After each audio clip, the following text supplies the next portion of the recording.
জ্ঞান এবং অহংকার, এই দুইয়ের মধ্যে সম্পর্ক কোথায়? সম্পর্ক ঠিক সেরকম যেরকম হাত এবং কাকনের, যেমন চোখ এবং দৃষ্টির সম্পর্ক। এবার আপনি বলবেন, আমি কি বলছি? জ্ঞান এবং অহংকারের এমন সম্পর্ক কি করে হতে পারে? দেখুন, যে ব্যক্তি জ্ঞানী, যার কাছে জ্ঞান রয়েছে এবং তিনি জানেন যে তার কাছে জ্ঞান রয়েছে, তার মধ্যে নিজে থেকেই অহংবোধ জাগ্রত হয়। খুব কম সংখ্যক এমন জ্ঞানী ব্যক্তি আছেন যারা নিজেদের অহংকারের বিষয়ে আঁচ করতে পারেন। প্রকৃত জ্ঞানী হলেন তিনি, যিনি নিজের জ্ঞানের সদ্ব্যবহার করে অহংকারকে দূর করেন। উচিত সময়ে বুঝে যান, নিজের অন্তর যাচাই করে এই বিষয়টা দেখেন যে তার অন্তরে অহংবোধ জাগ্রত হচ্ছে এবং নিজেকে সেখানেই থামিয়ে দেন, যাতে অহংকারের পথে তিনি অগ্রসর না হয়ে যান। এই অহংকার কখন উচিত, কখন অনুচিত, কখন প্রয়োগ করা উচিত, উচিত নয়, কখন বাধা দেওয়া উচিত, এটা শেখা অত্যন্ত প্রয়োজনীয়। আর যদি এটা আপনি শিখতে পারেন, তাহলে আপনি একজন জ্ঞানীও হয়ে উঠবেন এবং সুখীও থাকবেন। তাই মনে রাখবেন, এই জ্ঞান নিয়ে কখনোই অহংকার করবেন না, বরং সবসময় নিজের অহংবোধের বিষয়ে প্রকৃত ধারণা রাখবেন। আসুন আমার সাথে ভালোবেসে বলুন, রাধা রাধা। আমাদের জীবনে 7 ধরনের সুখ আছে, আর সেগুলো লাভ করার জন্য আমরা অত্যন্ত প্রচেষ্টা করি। কিন্তু কোনো প্রচেষ্টা করার পূর্বে তা কিভাবে করব সেটা বোঝা খুব প্রয়োজন, আর সেখানেই আমরা ভুল করে থাকি। যে কাজটা আমাদের পরে করা উচিত, সেটাই আমরা আগে করে বসি। আপনাকে স্পষ্ট করে বোঝাই, প্রত্যেক সুখের সাথে 2টি ক্রিয়া জড়িত থাকে। এবার যখন আমরা ধনের কথা বলি, তখনও 2টি ক্রিয়া জুড়ে থাকে। প্রথম ক্রিয়া হলো ধন অর্জন করা, দ্বিতীয় ক্রিয়া হলো ধনের ব্যবহার করা। আর জীবনে ধনের ব্যবহার করার পূর্বে ধন কিভাবে অর্জন করতে হয় তা শেখা অত্যন্ত প্রয়োজনীয়। আমরা মন্দিরে যাই, ভগবানের আরাধনা করি, তার জন্য পুজো করি, ওনাকে প্রসন্ন করতে চাই, কিন্তু তার আগে ভগবানের ওপর আস্থা রাখা প্রয়োজনীয়। যদি আপনার অটল বিশ্বাস থাকে, তবেই আপনি প্রকৃত ভক্ত হয়ে উঠতে পারবেন। এবার যদি আপনি বক্তা হয়ে থাকেন, শ্রেষ্ঠ বক্তা হতে চান, এই সংসারের সামনে নিজের বক্তব্য রাখতে চান, তাহলে কথা বলার পূর্বে কথা শুনতে শিখুন।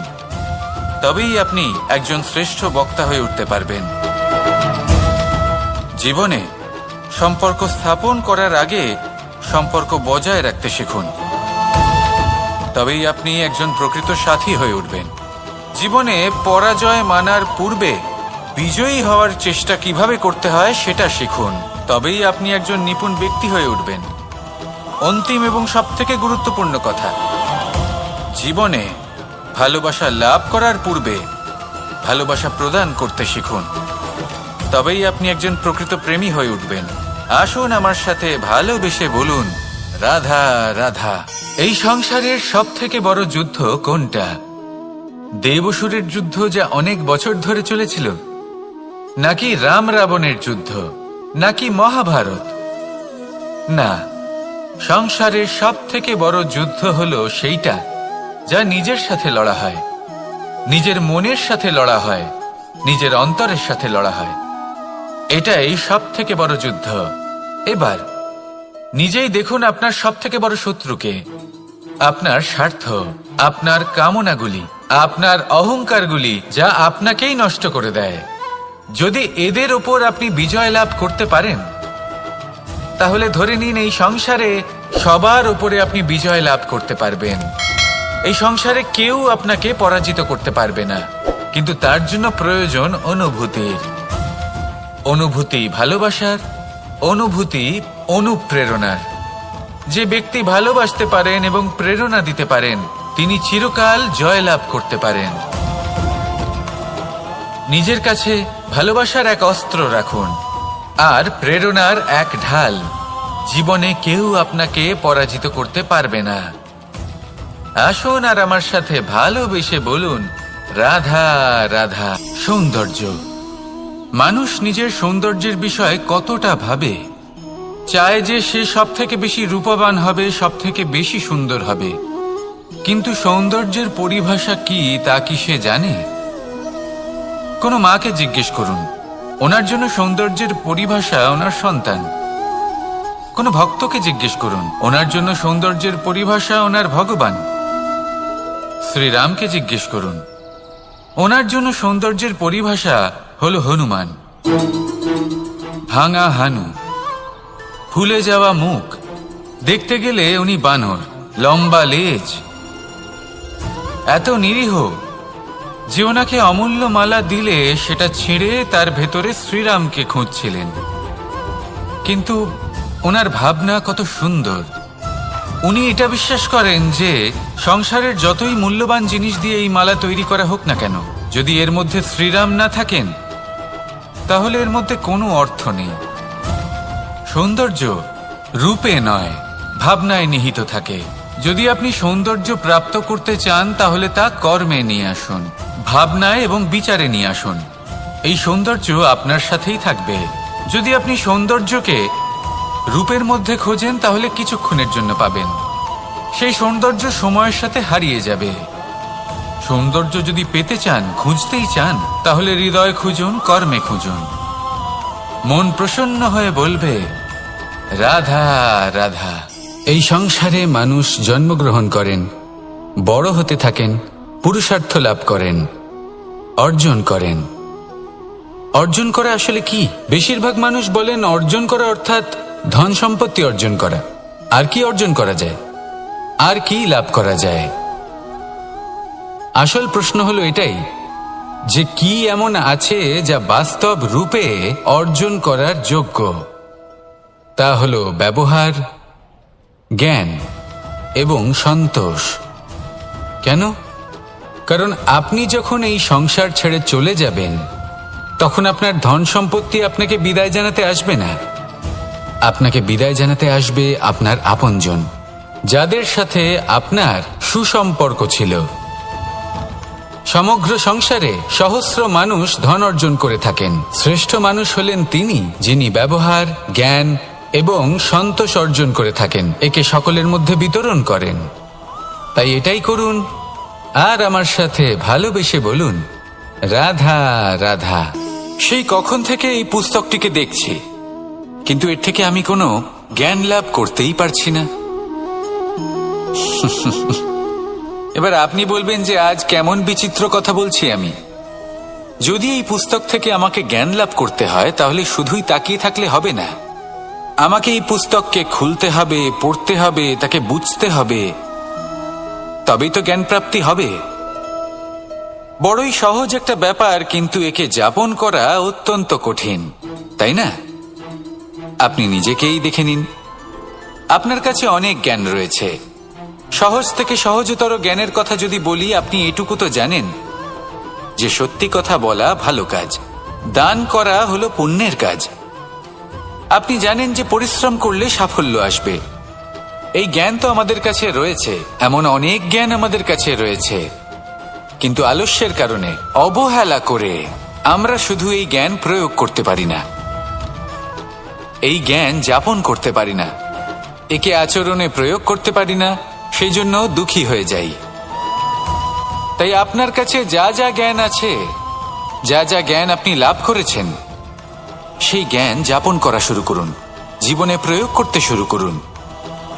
এই মন প্রত্যেকটি মুহূর্তে প্রসন্ন থাকবে, আর লক্ষ্যপ্রাপ্ত করে এই মন বলবে রাধা রাধা। একটা জলের ফোঁটাকে ফোঁটা নামে সম্বোধন করা হয়। অনেক ফোঁটা একত্রিত হলে সাগরের রূপ ধারণ করে। শুধু একটা পাতাকে পাতা বলা হয়, অন্য অনেক পাতার সাথে একত্রিত হলে তা গ্রন্থের রূপ ধারণ করে। একটা মাত্র সুতো অন্য সুতোর সাথে মিলিত হলে বস্ত্রের রূপ ধারণ করে। অনেক সংখ্যক ইট একত্রিত হলে মহলের রূপ ধারণ করে। সৈন্যরা একত্রিত হলে সৈন্যদল তৈরি হতে পারে। এটা হলো শক্তি সংগঠনের, এটাই হলো শক্তি একতার। তা সে বনস্পতি হোক বা কোনো ব্যক্তিই হোক, কোনো মনোভাবই হোক, যদি একা থাকে তাহলে দুর্বল হয়ে পড়বে। যদি সংগঠিত থাকে তাহলে শক্তিও বাড়বে আর আপনাকে সামনে এগিয়েও নিয়ে যাবে। তাই এই একতায় বিশ্বাস রাখুন আর আমার সাথে ভালোবেসে বলুন রাধা রাধা। এমন কিছু রয়েছে মানুষের মনে, তাদের জীবনে এমন এক আবেগ যা সর্বজন বিদিত, যা সবাই জানেন যে উপস্থিত আছে, সেটাকে আমরা সমস্যা বলে থাকি। এমনিতে আমরা সকলেই জানি যে এমন কোনো গৃহ নেই যেখানে মৃত্যুর ছায়া পড়েনি, এমন কোনো বৃক্ষ নেই যার দ্বারা ওষুধ তৈরি সম্ভব নয়, এমন কোনো অন্ন নেই যা সময়ের সাথে বিষ বা অমৃতে পরিণত হতে পারে। এবার এই সমস্যাগুলি কোনো ব্যক্তির জন্য সমস্যা হতে পারে, কিন্তু নিজে থেকে এরা কোনো সমস্যাই নয়। এরা আসে আমাদের সাহায্য করতে, আমাদের কিছু শেখাতে। আপনি নিজেই দেখুন, পর্বতের শিখর থেকে কোনো এক পাখি পড়ে গিয়ে নিজের প্রাণ ত্যাগ করলো। সেটা কখন সম্ভব? যখন সেই পাখি ওড়ার চেষ্টাই করে না। তখন যখন কোনো ব্যক্তি জলে পড়ে যান এবং ডুবে গিয়ে নিজের প্রাণ হারান, এর সম্ভাবনা কখন বেশি থাকে? যখন সেই ব্যক্তি সাঁতার কাটার চেষ্টাই করেন না। তখন এই সমস্যা প্রত্যেকের জীবনে থাকবেই, কিন্তু এটা মনে রাখা প্রয়োজনীয় যে কোনো সমস্যা পরিস্থিতির কারণে সমস্যা হয়ে ওঠে না।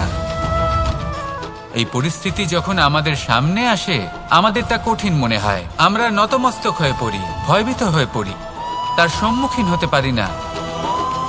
তখন তা সমস্যার রূপ নেয়। দৃঢ় হয়ে দাঁড়িয়ে থাকুন সাহসের সাথে, এই পরিস্থিতিগুলির সম্মুখীন হন। দেখবেন সমস্যা কখন সাফল্যে পরিণত হবে আপনি জানতেই পারবেন না। আসুন আমার সাথে ভালোবেসে বলুন রাধা রাধা। এই সংসারে কখনো কোনো ব্যক্তিকে তার বাইরের পোশাক দেখে বিচার করার চেষ্টা করবেন না, এটা খুব বড় ভুল করবেন। যেমন আমরা জীবনে অনেক সময় এমন করি, ধরুন কোথাও একটা গাছ দেখলাম, খুব বিশাল আকারের একটা গাছ, যেটা মাটির থেকে অনেক উঁচুতে পৌঁছে গেছে, যার বিশাল শাখা আছে। সেগুলো দেখে আমরা ভাবি যে এই গাছে হয়তো কত সুস্বাদু ফল আছে, আমরা সেই গাছের পরিচর্যা করতে থাকি। আবার অন্যদিকে হলো একটি তৃণ, যেটা মাটি থেকে কিছুটা উঁচুতে পৌঁছেছে, কিন্তু সেই তৃণর নিচে, মাটির নিচে অত্যন্ত সুস্বাদু ফল বা সবজি জন্ম নেয়, যা আমাদের স্বাস্থ্যের পক্ষে অত্যন্ত উপকারী। সেই জন্য কখনো আবরণ দেখে কাউকে বিচার করতে চেষ্টা করবেন না। তার বদলে এটা বোঝার চেষ্টা করুন যে আপনার সামনে যে ব্যক্তি আছে বা বস্তু আছে, তার বিশেষত্ব কি। যদি এই বিশেষত্ব বোঝার ক্ষমতা আপনি অর্জন করেন, যদি এই শিল্প আপনি নিজের ভেতরে জাগ্রত করেন, তাহলে এই সংসারে বিশেষত্ব কি সেটা আপনি জানতে পারবেন। আর এই সমস্ত খেলা দৃষ্টি থেকে নয়, দৃষ্টিভঙ্গি থেকে জন্ম নেয়। দৃষ্টিভঙ্গি সবসময় শুভ রাখুন আর আমার সাথে ভালোবেসে বলুন রাধা রাধা। যখন মানুষের মৃত্যু হয় তখন কি হয়? অনেক সংখ্যক মানুষ শোক পালন করতে চলে আসেন। যে ব্যক্তি মৃত্যু লাভ করেছেন তার অনেক বস্তু থাকে যেগুলো তার প্রিয়, যেগুলো তিনি ব্যবহার করেছেন, তার শয্যা, তার বস্ত্র, তার আভূষণ, সবকিছু তার থেকে বিচ্ছিন্ন করা হয় এবং খালি হাতে তাকে শ্মশানের উদ্দেশ্যে রওনা করা হয়। আমি আপনাকে এই প্রশ্ন করতে চাই, আপনি এই সংসারে কি অর্জন করেছেন? ধন সম্পত্তি, বস্ত্র, আভূষণ, এই সব কিছু যে আপনি অর্জন করেছেন, আপনার মৃত্যুর পরে তা আপনার থেকে দূর হয়ে যাবে। এর উত্তর হলো একটাই, আপনার কর্ম। শুধু সেটাই আছে যা একান্ত আপনার, আর শুধু সেটাই এই সংসার থেকে চলে যাওয়ার পরেও সংসারেই জীবিত থাকবে। যদি আপনি দুষ্কর্ম করেন, তাহলে এই সংসার আপনাকে একটি অনুচিত উদাহরণ হিসেবে মনে রাখবে যে এই ব্যক্তি খুব পাপী ছিল, অনুচিত কর্ম করতেন। যে পথে তিনি চলেছেন সেই পথে কারোর চলা উচিত নয়। সেখানেই যদি আপনি সৎকর্ম করেন, তাহলে সংসার চিরকাল এটাই বলবে যে খুব ভালো মানুষ ছিলেন, সবাইকে ভালোবাসতেন, সবাইকে সাহায্য করতেন, আমার খুব প্রিয় মানুষ ছিলেন। এটাই হলো শ্রেষ্ঠ কর্ম। সেই জন্য জীবনে শুধুমাত্র ধন সম্পত্তি, আভূষণ, এই সব অর্জন করতে গিয়ে নিজের মনোনিবেশ করবেন না। শ্রেষ্ঠ কর্ম করুন। সংসার থেকে চলে যাওয়ার পরেও এই কর্মই এই সংসারে আপনাকে জীবিত রাখবে। আসুন আমার সাথে ভালোবেসে বলুন, রাধা রাধা। আমরা সবাই সূর্যকে সম্মান করি, ওনাকে শ্রদ্ধা করি, ওনাকে পুজো করি। এই সূর্য আমাদের শক্তি প্রদান করেন, প্রকাশ প্রদান করেন।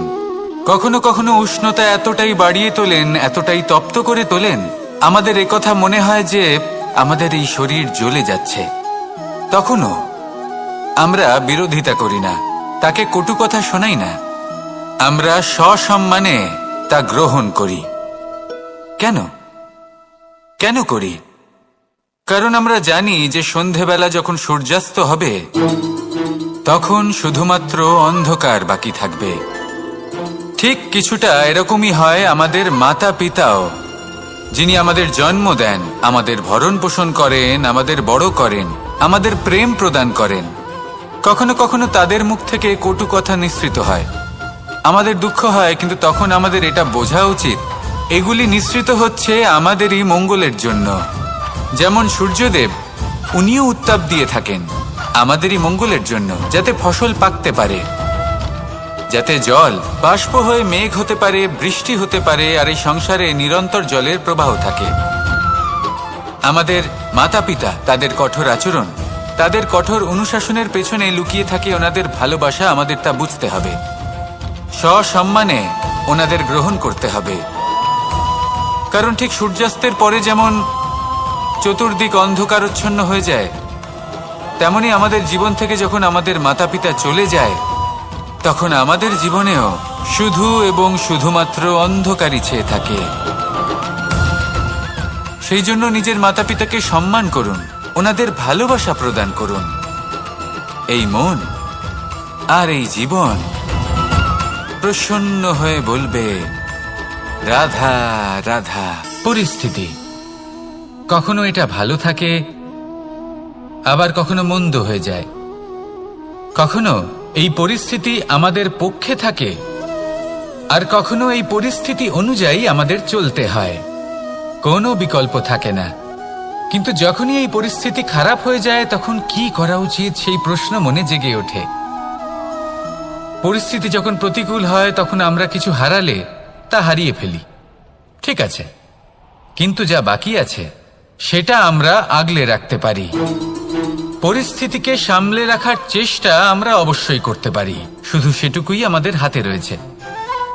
কিন্তু এর থেকেও বড় সমস্যা আছে, অহংকার। কখন প্রবেশ করে আমরা জানতেও পারি না। এই অহংকার আপনাকে বুঝতেও দেবে না যে আপনি সত্যি কিছু হারিয়েছেন।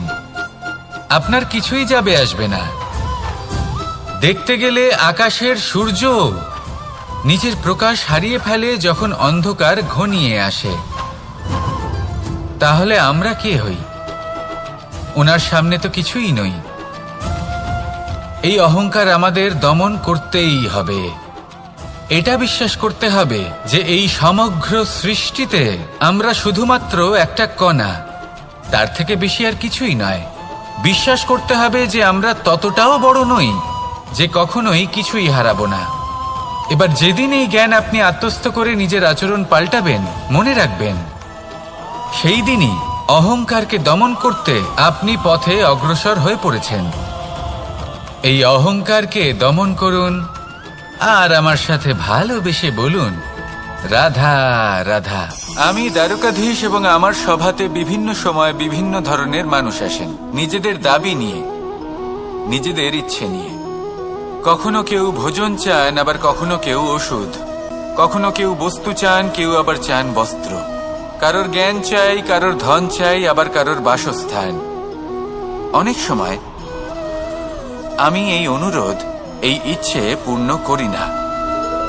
এবার আপনি এটা ভাবতেই পারেন যে কৃষ্ণ তো তাহলে লোভী, ওর কাছে তো সবকিছুই রয়েছে, তারপরেও সে নিজের প্রজার ইচ্ছে পূর্ণ করে না, তাদের সমস্যাগুলি বুঝতে পারে না, তাদের সুখ স্বাচ্ছন্দ্য প্রদান করে না। আসল সত্য হলো এটাই যে কোনো সবল ব্যক্তি, যে কোনো গৃহস্থ ব্যক্তি যে কাজ করতে সক্ষম তার পরিশ্রম দ্বারাই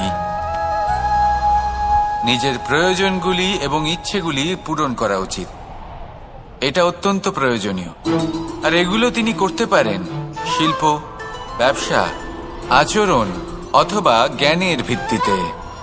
এই পথে চলতে হবে, পরিশ্রম করতে হবে, তবেই সে কিছু অর্জন করতে পারবে। এবার এমন কোনো ব্যক্তি যার এই সব কিছুতে কোনো রুচি নেই, যে কিছুই করতে চায় না, সে কিছুই অর্জন করতে পারবে না। এবার এরকম কোনো ব্যক্তিকে যদি আমি কোনো বস্তু প্রদান করি, তাহলে কি হবে? সে পরাধীন হয়ে যাবে, আর সেটা উচিত হবে না।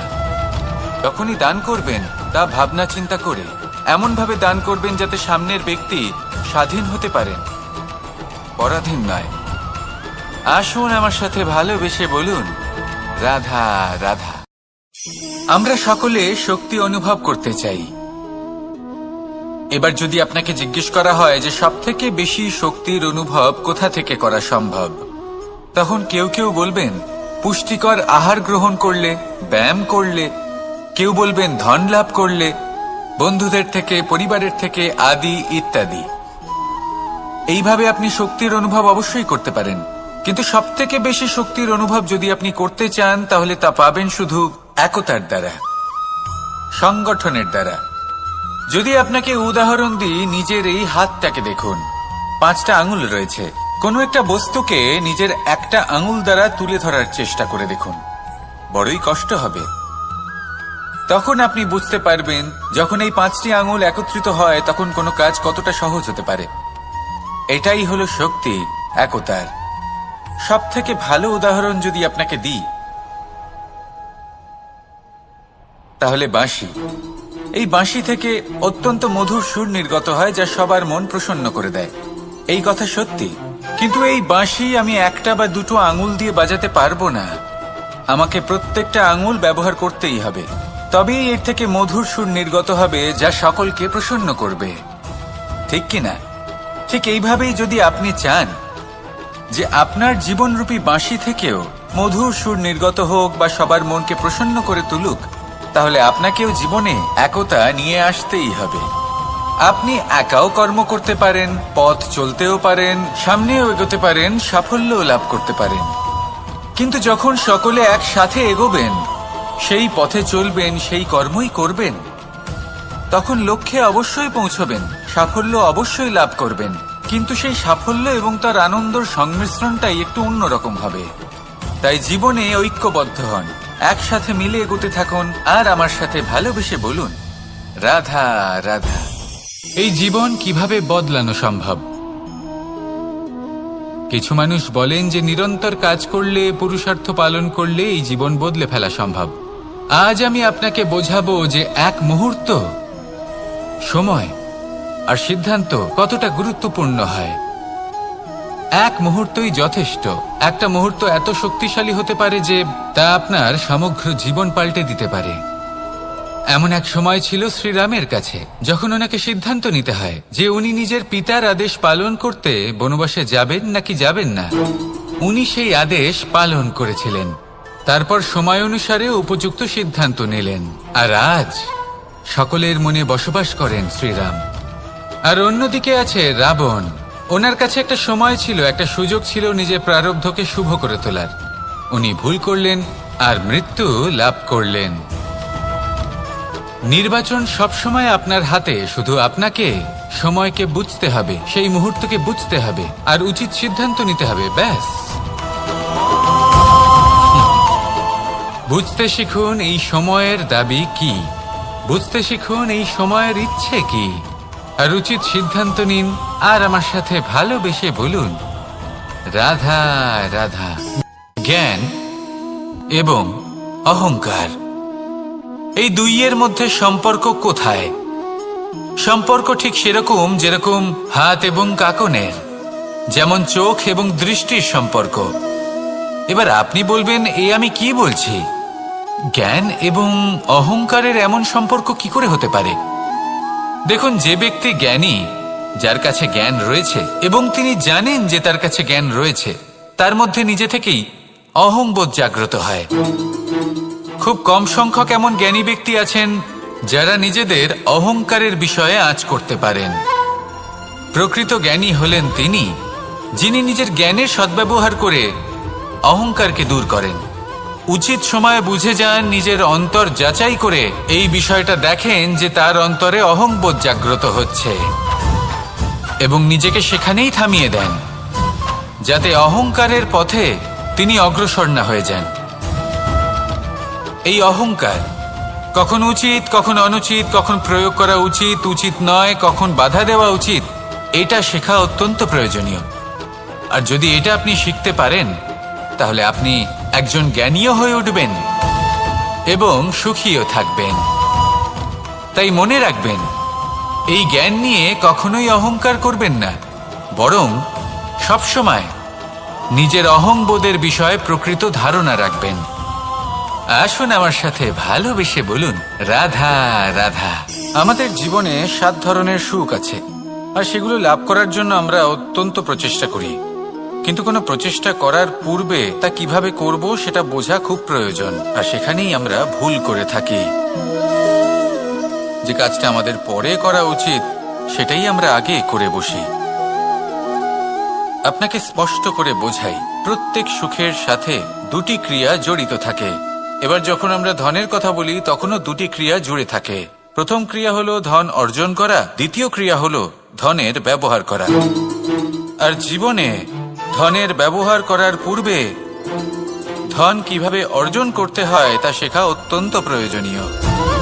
বক্তা হয়ে থাকেন, শ্রেষ্ঠ বক্তা হতে চান, এই সংসারের সামনে নিজের বক্তব্য রাখতে চান, তাহলে কথা বলার পূর্বে কথা শুনতে শিখুন। তবেই আপনি একজন শ্রেষ্ঠ বক্তা হয়ে উঠতে পারবেন। জীবনে সম্পর্ক স্থাপন করার আগে সম্পর্ক বজায় রাখতে শিখুন। তবেই আপনি একজন প্রকৃত সাথী হয়ে উঠবেন। জীবনে পরাজয় মানার পূর্বে বিজয়ী হওয়ার চেষ্টা কিভাবে করতে হয় সেটা শিখুন। তবেই আপনি একজন নিপুণ ব্যক্তি হয়ে উঠবেন। অন্তিম এবং সবথেকে গুরুত্বপূর্ণ কথা, জীবনে ভালোবাসা লাভ করার পূর্বে ভালোবাসা প্রদান করতে শিখুন। তবেই আপনি একজন প্রকৃত প্রেমী হয়ে উঠবেন। আসুন আমার সাথে ভালোবেসে বলুন, রাধা রাধা। এই সংসারের সবথেকে বড় যুদ্ধ কোনটা? দেব-অসুরের যুদ্ধ, যা অনেক বছর ধরে চলেছিল, নাকি রাম রাবণের যুদ্ধ, নাকি মহাভারত? না, সংসারের সবথেকে বড় যুদ্ধ হলো সেইটা যা নিজের সাথে লড়া হয়, নিজের মনের সাথে লড়া হয়, নিজের অন্তরের সাথে লড়া হয়। এটাই সবথেকে বড় যুদ্ধ। এবার নিজেই দেখুন আপনার সবথেকে বড় শত্রুকে। আপনার স্বার্থ, আপনার কামনাগুলি, আপনার অহংকারগুলি, যা আপনাকেই নষ্ট করে দেয়। যদি এদের ওপর আপনি বিজয় লাভ করতে পারেন, তাহলে ধরে নিন এই সংসারে সবার উপরে আপনি বিজয় লাভ করতে পারবেন। এই সংসারে কেউ আপনাকে পরাজিত করতে পারবে না। কিন্তু তার জন্য প্রয়োজন অনুভূতির। অনুভূতি ভালোবাসার, অনুভূতি অনুপ্রেরণার। যে ব্যক্তি ভালোবাসতে পারেন এবং প্রেরণা দিতে পারেন, তিনি চিরকাল জয়লাভ করতে পারেন। নিজের কাছে ভালোবাসার এক অস্ত্র রাখুন আর প্রেরণার এক ঢাল। জীবনে কেউ আপনাকে পরাজিত করতে পারবে না। আসুন আর আমার সাথে ভালোবেসে বলুন, রাধা রাধা। সৌন্দর্য। মানুষ নিজের সৌন্দর্যের বিষয়ে কতটা ভাবে, চায় যে সে সবথেকে বেশি রূপবান হবে, সবথেকে বেশি সুন্দর হবে। কিন্তু সৌন্দর্যের পরিভাষা কি তা কি সে জানে? কোনো মাকে জিজ্ঞেস করুন, ওনার জন্য সৌন্দর্যের পরিভাষা ওনার সন্তান। কোনো ভক্তকে জিজ্ঞেস করুন, ওনার জন্য সৌন্দর্যের পরিভাষা ওনার ভগবান।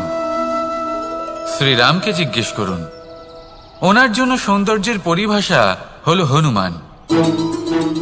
ভাঙা হানু, ফুলে যাওয়া মুখ, দেখতে গেলে উনি বানর, লম্বা লেজ, এত নিরীহ যে ওনাকে অমূল্য মালা দিলে সেটা ছিঁড়ে তার ভেতরে শ্রীরামকে খুঁজছিলেন। কিন্তু ওনার ভাবনা কত সুন্দর। উনি এটা বিশ্বাস করেন যে সংসারের যতই মূল্যবান জিনিস দিয়ে এই মালা তৈরি করা হোক না কেন, যদি এর মধ্যে শ্রীরাম না থাকেন, তাহলে এর মধ্যে কোনো অর্থ নেই। সৌন্দর্য রূপে নয়, ভাবনায় নিহিত থাকে। যদি আপনি সৌন্দর্য প্রাপ্ত করতে চান তাহলে তা কর্মে নিয়ে আসুন, ভাবনায় এবং বিচারে নিয়ে আসুন। এই সৌন্দর্য আপনার সাথেই থাকবে। যদি আপনি সৌন্দর্যকে রূপের মধ্যে খোঁজেন তাহলে কিছুক্ষণের জন্য পাবেন, সেই সৌন্দর্য সময়ের সাথে হারিয়ে যাবে। সৌন্দর্য যদি পেতে চান, খুঁজতেই চান, তাহলে হৃদয় খুঁজুন, কর্মে খুঁজুন। মন প্রসন্ন হয়ে বলবে রাধা রাধা।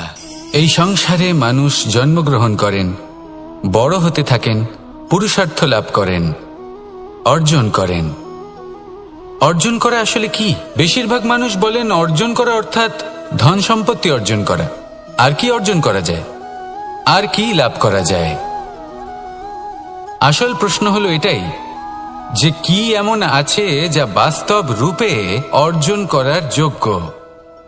তা হলো ব্যবহার, জ্ঞান এবং সন্তোষ। কেন? কারণ আপনি যখন এই সংসার ছেড়ে চলে যাবেন তখন আপনার ধন সম্পত্তি আপনাকে বিদায় জানাতে আসবে না। আপনাকে বিদায় জানাতে আসবে আপনার আপনজন, যাদের সাথে আপনার সুসম্পর্ক ছিল। সমগ্র সংসারে সহস্র মানুষ ধন অর্জন করে থাকেন। শ্রেষ্ঠ মানুষ হলেন তিনি যিনি ব্যবহার, জ্ঞান এবং সন্তোষ অর্জন করে থাকেন, একে সকলের মধ্যে বিতরণ করেন। তাই এটাই করুন আর আমার সাথে ভালোবেসে বলুন রাধা রাধা। সেই কখন থেকে এই পুস্তকটিকে দেখছি, কিন্তু এর থেকে আমি কোনো জ্ঞান লাভ করতেই পারছি না। এবার আপনি বলবেন যে আজ কেমন বিচিত্র কথা বলছি আমি। যদি এই পুস্তক থেকে আমাকে জ্ঞান লাভ করতে হয় তাহলে শুধুই তাকিয়ে থাকলে হবে না। আমাকে এই পুস্তককে খুলতে হবে, পড়তে হবে, তাকে বুঝতে হবে, তবেই তো জ্ঞান প্রাপ্তি হবে। বড়ই সহজ একটা ব্যাপার, কিন্তু একে যাপন করা অত্যন্ত কঠিন, তাই না? আপনি নিজেকেই দেখে নিন। আপনার কাছে অনেক জ্ঞান রয়েছে। সহজ থেকে সহজতর জ্ঞানের কথা যদি বলি, আপনি এটুকু তো জানেন যে সত্যি কথা বলা ভালো কাজ, দান করা হলো পুণ্যের কাজ। আপনি জানেন যে পরিশ্রম করলে সাফল্য আসবে। এই জ্ঞান তো আমাদের কাছে রয়েছে, এমন অনেক জ্ঞান আমাদের কাছে রয়েছে, কিন্তু আলস্যের কারণে, অবহেলা করে আমরা শুধু এই জ্ঞান প্রয়োগ করতে পারি না, এই জ্ঞান যাপন করতে পারি না, একে আচরণে প্রয়োগ করতে পারি না, সেই জন্য দুঃখী হয়ে যাই। তাই আপনার কাছে যা যা জ্ঞান আছে, যা যা জ্ঞান আপনি লাভ করেছেন, সেই জ্ঞান যাপন করা শুরু করুন, জীবনে প্রয়োগ করতে শুরু করুন। এই মন প্রত্যেকটি মুহূর্তে প্রসন্ন থাকবে, আর লক্ষ্য প্রাপ্ত করে এই মন বলবে রাধা রাধা। একটা জলের ফোঁটাকে ফোঁটা নামে সম্বোধন করা হয়। অনেক ফোঁটা একত্রিত হলে সাগরের রূপ ধারণ করে। শুধু একটা পাতাকে পাতা বলা হয়, অন্য অনেক পাতার সাথে একত্রিত হলে তা গ্রন্থের রূপ ধারণ করে। একটা মাত্র সুতো অন্য সুতোর সাথে মিলিত হলে বস্ত্রের রূপ ধারণ করে। অনেক সংখ্যক ইট একত্রিত হলে মহলের রূপ ধারণ করে। সৈন্যরা একত্রিত হলে সৈন্যদল তৈরি হতে পারে। এটা হলো শক্তি সংগঠনের, এটাই হলো শক্তি একতার। তা সে বনস্পতি হোক বা কোনো ব্যক্তিই হোক, কোনো মনোভাবই হোক, যদি একা থাকে তাহলে দুর্বল হয়ে পড়বে। যদি সংগঠিত থাকে তাহলে শক্তিও বাড়বে আর আপনাকে সামনে এগিয়েও নিয়ে যাবে। তাই এই একতায় বিশ্বাস রাখুন আর আমার সাথে ভালোবেসে বলুন রাধা রাধা। এমন কিছু রয়েছে মানুষের মনে, তাদের জীবনে এমন এক আবেগ যা সর্বজন বিদিত, যা সবাই জানেন যে উপস্থিত আছে, সেটাকে আমরা সমস্যা বলে থাকি। এমনিতে আমরা সকলেই জানি যে এমন কোনো গৃহ নেই যেখানে মৃত্যুর ছায়া পড়েনি, এমন কোনো বৃক্ষ নেই যার দ্বারা ওষুধ তৈরি সম্ভব নয়, এমন কোনো অন্ন নেই যা সময়ের সাথে বিষ বা অমৃতে পরিণত হতে পারে। এবার এই সমস্যাগুলি কোনো ব্যক্তির জন্য সমস্যা হতে পারে, কিন্তু নিজে থেকে এরা কোনো সমস্যাই নয়। এরা আসে আমাদের সাহায্য করতে, আমাদের কিছু শেখাতে। আপনি নিজেই দেখুন, পর্বতের শিখর থেকে কোনো এক পাখি পড়ে গিয়ে নিজের প্রাণ ত্যাগ করলো। সেটা কখন সম্ভব? যখন সেই পাখি ওড়ার চেষ্টাই করে না। তখন যখন কোনো ব্যক্তি জলে পড়ে যান এবং ডুবে গিয়ে নিজের প্রাণ হারান, এর সম্ভাবনা কখন বেশি থাকে? যখন সেই ব্যক্তি সাঁতার কাটার চেষ্টাই করেন না। তখন এই সমস্যা প্রত্যেকের জীবনে থাকবেই, কিন্তু এটা মনে রাখা প্রয়োজনীয় যে কোনো সমস্যা পরিস্থিতির কারণে সমস্যা হয়ে ওঠে না। এই পরিস্থিতি যখন আমাদের সামনে আসে, আমাদের তা কঠিন মনে হয়, আমরা নতমস্তক হয়ে পড়ি, ভয়ভীত হয়ে পড়ি, তার সম্মুখীন হতে পারি না। তখন তা সমস্যার রূপ নেয়। দৃঢ় হয়ে দাঁড়িয়ে থাকুন সাহসের সাথে, এই পরিস্থিতিগুলির সম্মুখীন হন। দেখবেন সমস্যা কখন সাফল্যে পরিণত হবে আপনি জানতেই পারবেন না। আসুন আমার সাথে ভালোবেসে বলুন, রাধা রাধা।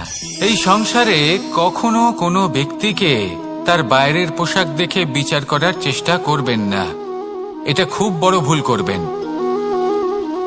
যেমন আমরা জীবনে অনেক সময় এমন করি, ধরুন কোথাও একটা গাছ দেখলাম, খুব বিশাল আকারের একটা গাছ, যেটা মাটির থেকে অনেক উঁচুতে পৌঁছে গেছে, যার বিশাল শাখা আছে। সেগুলো দেখে আমরা ভাবি যে এই গাছে হয়তো কত সুস্বাদু ফল আছে। আমরা সেই গাছের পরিচর্যা করতে থাকি। আবার অন্যদিকে হলো একটি তৃণ, যেটা মাটি থেকে কিছুটা উঁচুতে পৌঁছেছে, কিন্তু সেই তৃণর নিচে, মাটির নিচে অত্যন্ত সুস্বাদু ফল বা সবজি জন্ম নেয়, যা আমাদের স্বাস্থ্যের পক্ষে অত্যন্ত উপকারী। সেই জন্য কখনো আবরণ দেখে কাউকে বিচার করতে চেষ্টা করবেন না। তার বদলে এটা বোঝার চেষ্টা করুন যে আপনার সামনে যে ব্যক্তি আছে বা বস্তু আছে, তার বিশেষত্ব কি। যদি এই বিশেষত্ব বোঝার ক্ষমতা আপনি অর্জন করেন, যদি এই শিল্প আপনি নিজের ভেতরে জাগ্রত করেন, তাহলে এই সংসারে বিশেষত্ব কি সেটা আপনি জানতে পারবেন। আর এই সমস্ত খেলা দৃষ্টি থেকে নয়, দৃষ্টিভঙ্গি থেকে জন্ম নেয়। দৃষ্টিভঙ্গি সবসময় শুভ রাখুন আর আমার সাথে ভালোবেসে বলুন, রাধা রাধা। যখন মানুষের মৃত্যু হয় তখন কি হয়? অনেক সংখ্যক মানুষ শোক পালন করতে চলে আসেন। যে ব্যক্তি মৃত্যু লাভ করেছেন তার অনেক বস্তু থাকে যেগুলো তার প্রিয়, যেগুলো তিনি ব্যবহার করেছেন। তার শয্যা, তার বস্ত্র, তার আভূষণ সবকিছু তার থেকে বিচ্ছিন্ন করা হয় এবং খালি হাতে তাকে শ্মশানের উদ্দেশ্যে রওনা করা হয়। আমি আপনাকে এই প্রশ্ন করতে চাই, আপনি এই সংসারে কি অর্জন করেছেন? ধন সম্পত্তি, বস্ত্র, আভূষণ, এই সবকিছু যে আপনি অর্জন করেছেন, আপনার মৃত্যুর পরে তা আপনার থেকে দূর হয়ে যাবে। এর উত্তর হলো একটাই, আপনার কর্ম। শুধু সেটাই আছে যা একান্ত আপনার, আর শুধু সেটাই এই সংসার থেকে চলে যাওয়ার পরেও সংসারেই জীবিত থাকবে।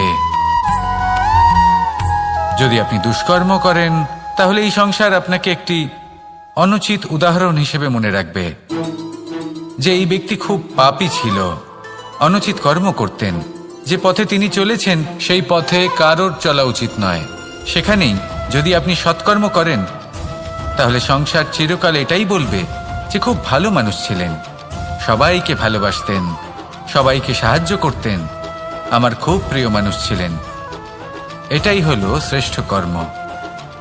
সেই জন্য জীবনে শুধুমাত্র ধন সম্পত্তি, আভূষণ এই সব অর্জন করতে গিয়ে নিজের মনোনিবেশ করবেন না। শ্রেষ্ঠ কর্ম করুন। সংসার থেকে চলে যাওয়ার পরেও এই কর্মই এই সংসারে আপনাকে জীবিত রাখবে। আসুন আমার সাথে ভালোবেসে বলুন, রাধা রাধা।